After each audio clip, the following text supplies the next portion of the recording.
Ассаламу алейкум достар, менің каналыма қош келдіңіздер. Бүгін мен сіздерге шиелері ішінде бүтін болып жүретін қою шиенің вареньесін мен қалай жасаймын, сонымен көрсететін боламын.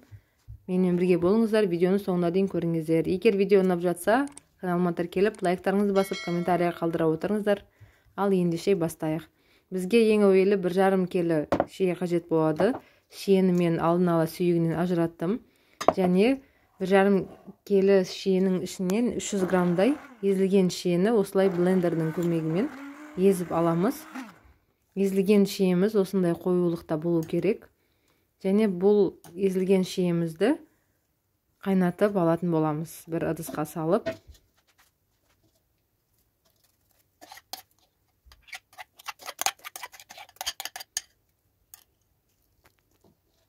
Баяу отта осылай қайнатамыз. Арасын жиі араластырып тұрыңыздар, әйтпесем жабысып қалуы мүмкін. Осылай бұрқылдап қайнайды. Бұрқылдап қайнап болған соң үстінен шекерімізді саламыз. Шекерді салғаннан кейін де жақсылап жиі араластырып тұрамыз. Асты жабысып қалмас үшін. Мінекей біздің шекеріміз еріді. Осылай көбігі шығып, жақсылап бұрқылдап қайнаған соң үстінен бүтін шиелерімізді салып араластырамыз.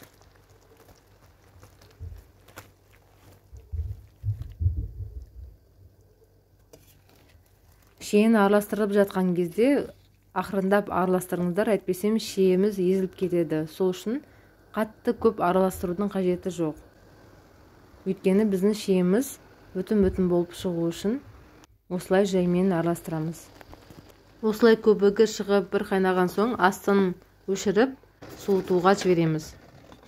Сосын суып болғаннан кейін шиемізді қайтадан бір рет қайнатып аламыз. Ол жерде су кезінде шиеміз өзінің шығарған шырынымен және үстінен езілген шиені қосқаннан кейін солардың шырындарын өзіне сіңдіріп бүтін болып шығуына пайдасын тигізеді. Мінекей достар, біз бар жоғы 2 рет қайнатамыз. Екінші жолы қайнатқан кезде бетіндегі көбігін осындай қағаздың көмегімен аламыз. Мен осылай қағаздың көмегімен аламын. Көбіктерін осылай алып болған соң банкаларымызға жабуға кірісеміз. Мінекей достар, көбігін алып болдық. Мен вареньяны қатты ыстық күйінде жаппаймын. Өйткені қатты ыстық күйінде жапсаңыздар, вареньяның суы сулы болып кетеді. Ал егер біраз суытып барып жапсаңыздар, вареньяның өзі суы біраз қоюланады. Сол үшін мен солай жабамын. Қатты ыстық күйінде жаппаймын. Енді банкамыздың қақпақтарын ыстық суға осылай құйып алып, банкамызға вареньяны құйып, үстінен қақпағын жауып қойып қоятын боламыз. Менке шанышқанның көмегімен банкамыздың қақпағын жауып жатырмын, өйткені су ыстық. Енді аузын бұрап банкамызды жабамыз.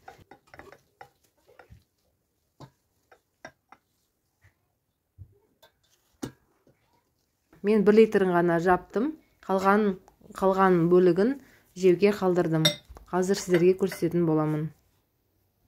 Мінекей достар, біздің вареньямыз дайын. Осылай бүтін болып шығады шиелеріміз. Суы да қою болып шығады. Егер достар сіздерге видео ұнап жатса, достарыңызбен бөлісіңіздер, өздеріңіз де жасап көрсеңіздер болады. Менің каналыма тіркеліп, лайктарыңызды басып, комментария жаза кетіңіздер.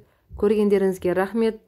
Менімен бірге болыңыздар. Келесі видеоны жіберіп алмас үшін қоңырауша белгісін баса кетіңіздер. Ас болсын, сау болыңыздар.